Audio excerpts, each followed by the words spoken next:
ভাই ভাই বইরুছি আমার কিছু ভালো লাগতেছে না। কালকে রাত্রে আমি গেলাম বাড়ি, বড় গেছি বাদে বউ মন মিরাজ তো ভাই খারাপ থাকে না, রাস্তাঘাটে থাকি চলাফেরা করি, হঠাৎ করে কি একটা কথা কুয়ে বলিস আমারে, তখন আমার উঠতে হচ্ছে রাগ। রাগের মাথায় আমি মারছি এক বাড়ি মারছি, বউ সুন্দর হিন্দিয়া আর গদ্যে বাড়ি গিয়া পালায় গেছে গা, একা হয়ে গেছি। অন্য আমি এই যে কেতা বালি সঙ্গে বাড়ি সঙ্গে ঘর, কিন্তু বই রয়েছে মন মেজাজ ভালো না ভাই।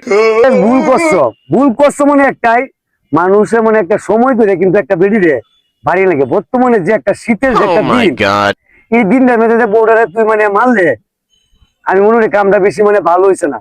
কিন্তু এটা তো আর আমি বুঝতাম না। আর এই যে ওখানে যে ঠান্ডাটা আছে এটা তো আর আমি জানি না।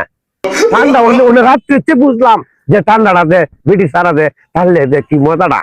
তুমি যে কাশিমপুরের যে তিনটা লোক যেন এই যে এত মানে যে মানে শীতে কোন কবরে যে মানে তিনটা লোক যে মানে মরছে কাশিমপুরের, এটা কি তুমি শুনছো না? এখন বেটিটা তুমি বাড়ি যা না, আমি না শুনে এই কাজটা করছি। আর যদি আমি শুনতাম তো আর এই কাজটা করি না, বিটি তো কিছু কই না।